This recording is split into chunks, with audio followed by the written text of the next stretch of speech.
Gonna build a mountain from a little hill. I'm gonna build me a mountain. Least I hope I will. Gonna build a mountain. Gonna build it high. I don't know how I'm gonna do it, only know I'm gonna try. Gonna build a daydream. Audio issues again for this one tonight, but I had jumped in late Friday night, kind of a last minute thing. Isotope captain Dave Hyvey was looking for some company as a sort of a little mini recon of our ZRL race for Tuesday night, so I was home early, said I'd jump on, but it was just getting on just in time for the race, never mind setting up everything else.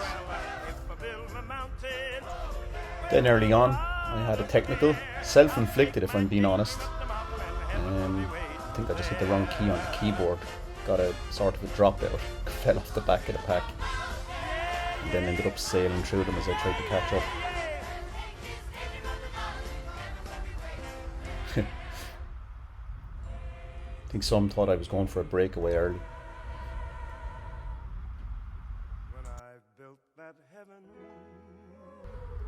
It was a very relaxed ride, a lot of banter on the chat, something I'm not usually involved in.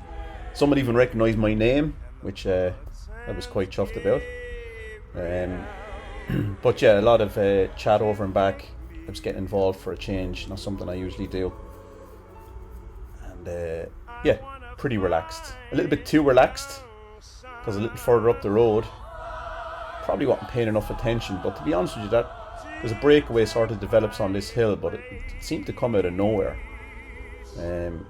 Just we were all together 1 second and then there was a break, and yeah, I just had to work a bit to catch on, and I realised they were a bit further ahead than I thought they were. And yeah, as it turned out, it's just as well I put that effort in, because that group that went away never really came back to that group behind. And even at this stage, there's still riders falling off. So I still had to put quite a bit of effort in to really catch on to that front group. So yeah, I don't know where that came out of. It was all very relaxed, everyone having a chat. And then all of a sudden, bang, and there was a group going up the road.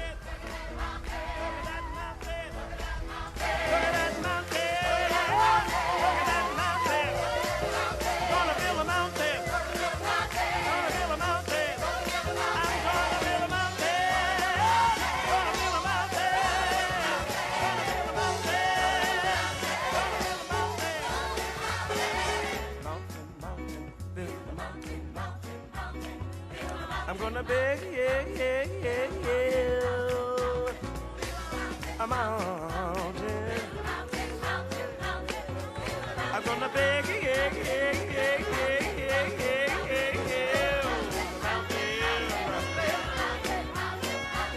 let's go.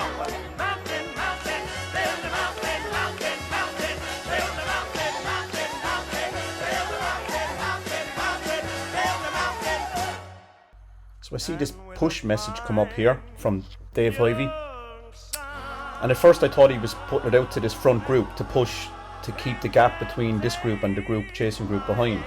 Then I was trying to figure out, why is it in orange? And then it dawned on me as I was looking at my phone that that was a text message sent directly to me, and everyone else couldn't see that. So another new one for me, that when you get a message and it's in orange, that it's directed to you. So I'm sure there's plenty laughing at me that I didn't know that, but there you go, another thing I learned tonight. And so yeah, we started communicating over and back privately some in-race tactics.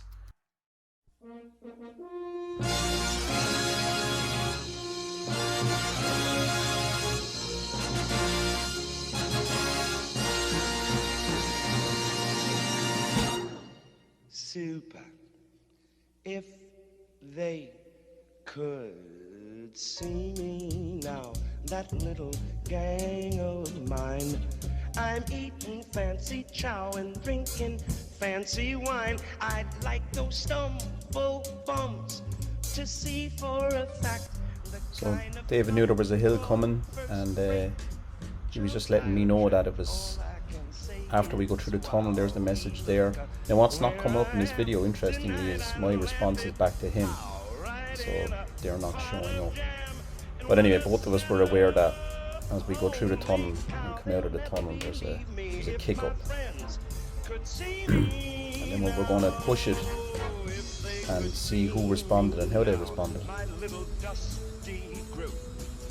Traipsing round this $1 million chicken coop, I'd hear those thrift shop cats say, brother, get him draped on a bedspread made from 3 kinds of skin. All I can say is, wow, wait till the rip and rap sees just exactly how she signed her own. So I see him going.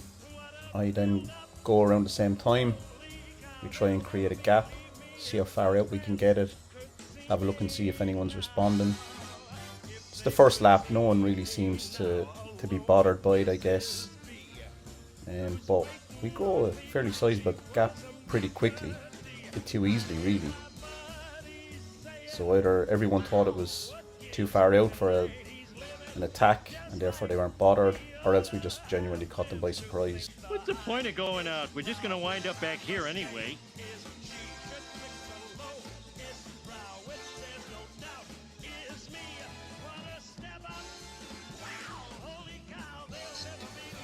So we decided to just drop back into the group.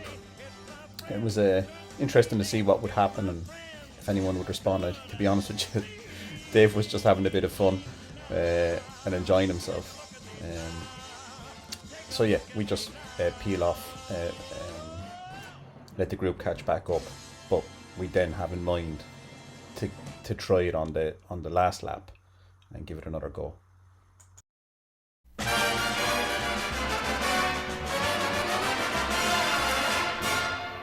Professor, please.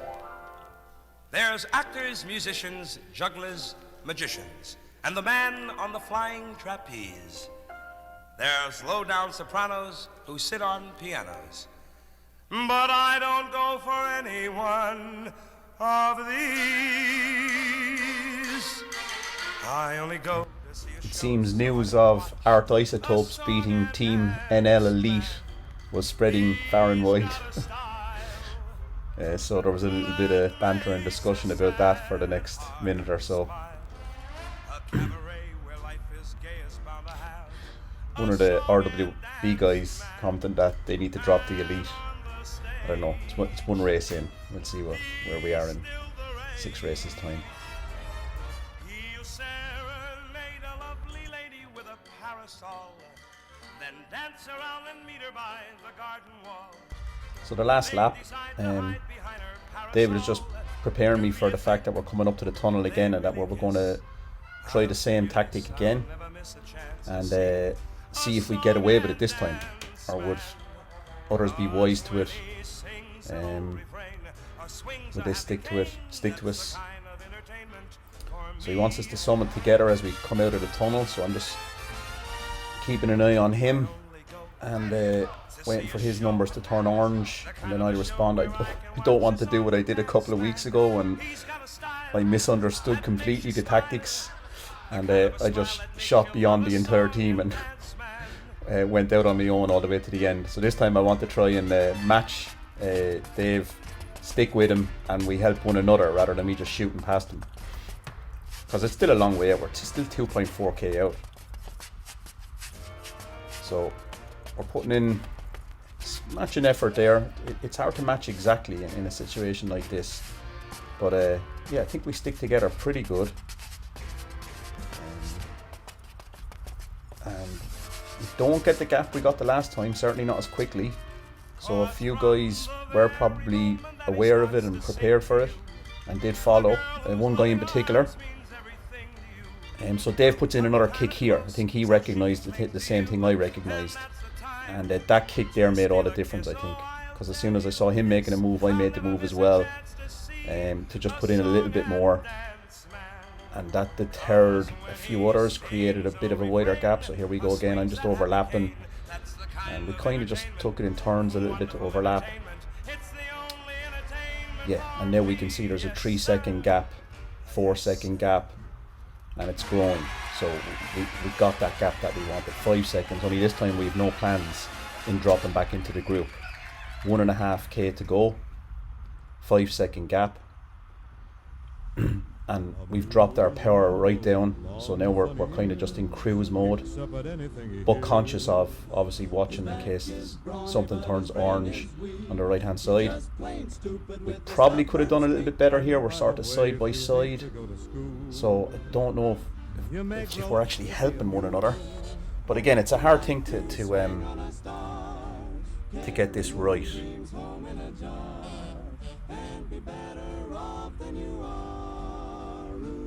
Yeah, definitely think we could have done that a little bit better. So I think I try and push ahead a little bit here to try and get my nose out in front, so at least one of us is drafting off the other rather than the two of us. It seemed like we were just riding separately, I'm not really sure. But yeah, looking at the numbers there on the right now, it does look like I was given a bit of a draft, but now it looks like Dave's having to catch up. Yeah, it's hard to tell. That's looks like a bit of a better formation there now.